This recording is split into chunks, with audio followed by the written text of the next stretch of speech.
सुस्ताको खोला तरेर नेपाली भूमिमा पसेका हतियारधारी भारतीय एसएसबी जवानहरूको भागाभाग। हतियार सहित दादागिरी देखाउन आएका भारतीय एसएसबीलाई सीमावासी नेपालीले यसरी लखेटे। तटबन्ध रोक्न खोज्नेलाई सुस्तावासीको गतिलो झापट, अदम्य साहस र एकता सामु टिक्न सकेन हेपाहा प्रवृत्ति। भनिन्छ नि, जसको देशको सिमानामा जनता आफै सिपाही बनेर उभिन्छन् त्यो देशको माटो कसैले मिच्न सक्दैन।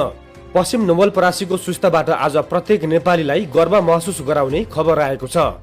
हतियारको आडमा नेपालीलाई हेप्ने र तर्साउने भारतीय सुरक्षाकर्मी एसएसबीको दादागिरी यसपटक उनीहरूकै लागि भारी परेको छ। घटना सुस्ता क्षेत्रको हो। सधैँ झैं सीमा क्षेत्रमा रहेको खोला तरेर भारतीय सुरक्षाकर्मीहरू हतियार सहित नेपाली भूभागतर्फ गस्तीमा प्रवेश गरे। जब एसएसबीका जवानहरू नेपालतर्फ पसे तब स्थानीय गाउँलेहरूले उनीहरूलाई बाटोमै रोक्दै कारण सोधे। सुरुमा त एसएसबीले नेपालीलाई व्यवस्था गर्दै बलमिच्याइ गरेर अघि बढ्न खोजे, तर जब आफ्नो माटोमाथिको यो थिचोमिचो सहन नसकेर गाउँलेहरू एक ढिक्का भए तब अवस्था फेरियो। हतियार सहित पसेका भारतीय एसएसबीलाई सीमावासी नेपालीले एकजुट भएर सीमा पारिने लखेटेका छन्।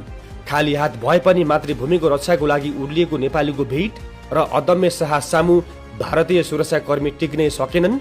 अन्ततः उनीहरू ज्यान जोगाउँदै नेपाली भूमिबाट पछाडि फर्केर भाग्न बाध्य भए। यो घटनाले सीमा क्षेत्रमा केही समय तनाव त बढायो, तर नेपाली स्वाभिमानलाई भने सगरमाथा जस्तै उच्च बनाइदियो। यो घटना आज मात्र भएको होइन, यस अघि पनि भारतीय पक्षले त्यहाँ निर्माणाधीन तटबन्धको काममा दादागिरी देखाउँदै अवरोध गर्दै आएको थियो। केही दिन अघि मात्रै भारतीय पक्षले दबाब दिँदै तटबन्धको 132 मिटर क्षेत्रमा निर्माण कार्य रोक्न उर्दी जारी गरेको थियो। हाम्रो आफ्नै भूमिमा विकास निर्माण गर्दा भाँजो हाल्ने र सीमामा दिनहुँ दुःख दिने उनीहरूको त्यही हेपाहा प्रवृत्तिको आज सुस्तावासीले डटेर हिसाब चुक्ता गरिदिएका छन्। दर्शकवृन्द, यो केवल एउटा गाउँको प्रतिकार मात्र होइन, यो सम्पूर्ण देशको स्वाभिमानको लडाईँ हो। राज्यको बलियो उपस्थिति पुग्न नसकेको सीमामा आज सुस्ताका नागरिक आफै ढाल बनेर उभिएका छन्। निहत्था नेपालीको यो अभूतपूर्व एकता र बहादुरीले भारतीय पक्षलाई कडा सन्देश दिएको छ। नेपाली शान्ति चाहन्छन्, तर आफ्नो माटोमाथि कुदृष्टि लगाउने साहस कसैले गर्छ भने त्यसलाई लखेट्न पनि पछि पर्दैनन्।